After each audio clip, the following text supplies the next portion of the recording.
spirit. Long before the first road cut through the forest of Umuokoro, before the sound of church bells and engines, the village lived by the rhythm of the earth. The people farmed, hunted, married, buried their dead, and trusted the wisdom of the elders, especially when it came to strangers. Because in Umuokoro, strangers were never just strangers. The year the woman arrived was the worst year Umuokoro had ever known. The rains stopped coming when they should have fallen. Yam leaves curled and died in the sun. The river shrank until fish floated belly up. Goats cried through the night from hunger, and children slept with empty stomachs that growled like animals. Men traveled to neighboring villages to beg for food and returned with nothing but shame. Women boiled leaves and lied to their children that it was soup. It was during this time, when hope had thinned like smoke, that she appeared. She came into Umuokoro at dusk, walking alone from the forest path no one used anymore. Her feet were clean. Her wrapper was bright, untouched by dust. Her skin glowed like palm oil under sunlight, and her eyes were deep and calm. Too calm for someone who had walked through hunger and hardship. No one saw her arrive. One moment the road was empty. The next moment, she was there. She said her name was Nkiru. She spoke softly and politely, greeting elders with respect, kneeling the proper way, smiling without showing too many teeth. She claimed she had lost her family to sickness and was searching for a place to stay. The elders exchanged looks. No village loses an entire family without news traveling. My people, the But time hunger has come to had made embrace the our shared people path forward. tired of suspicion. They allowed her to stay. Among all the men in Umuokoro, Okori was known for his kindness. He was not the richest nor the strongest, but he shared what little he had and spoke gently, even when angry. He had lost his wife years earlier during childbirth and had not remarried. His compound was quiet, his evenings lonely. When Nkiru passed his farm one morning and greeted him, something strange happened. The soil beneath Okori's feet felt warm. Within days, his crops began to grow again.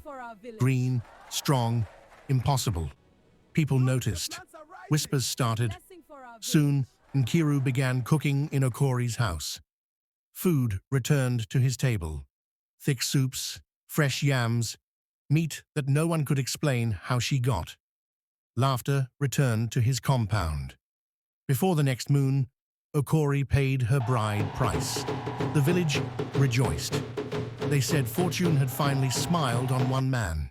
But the elders watched. On the night of their marriage, an old woman named Mama Dunu, who had lived longer than most trees, stopped Okorie as he walked his bride home.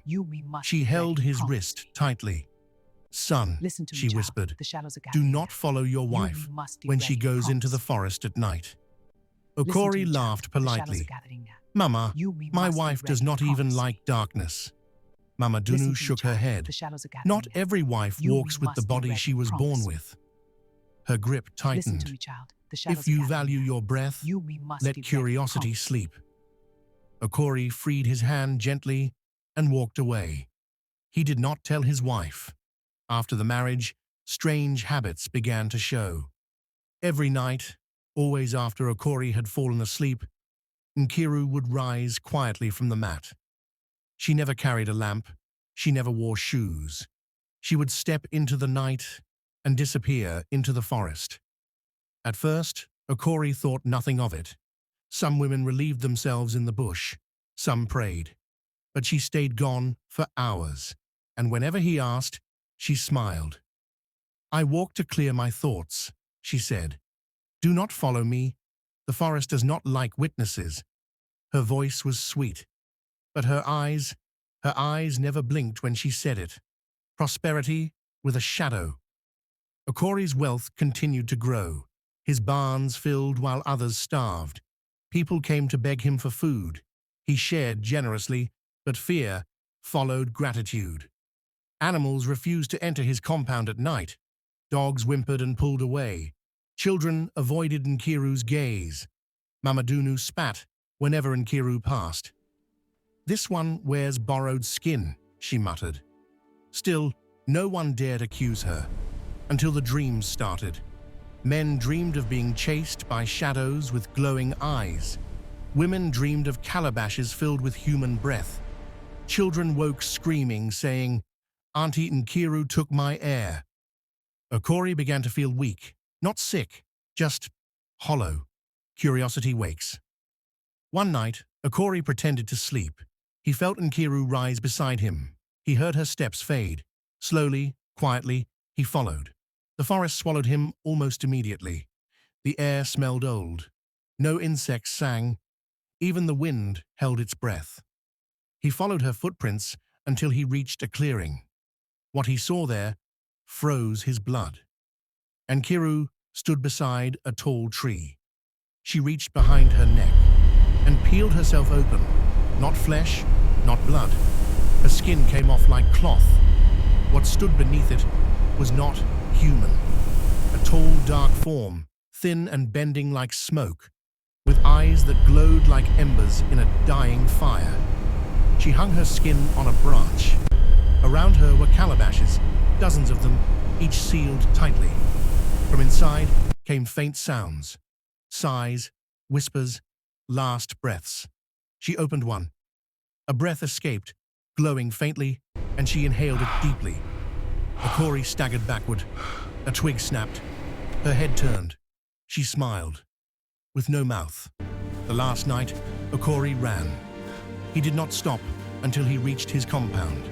He locked himself inside and prayed until dawn. When Nkiru returned, she said nothing. She lay beside him.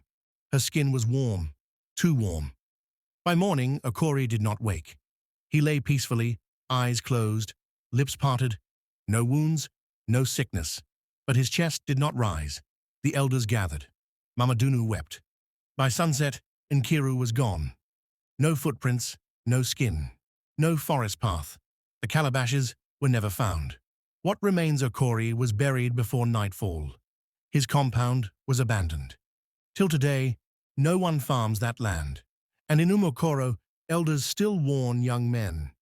If love comes too easily, if wealth arrives without struggle, ask yourself, what is it feeding on? Because some wives do not cook food. They cook breath.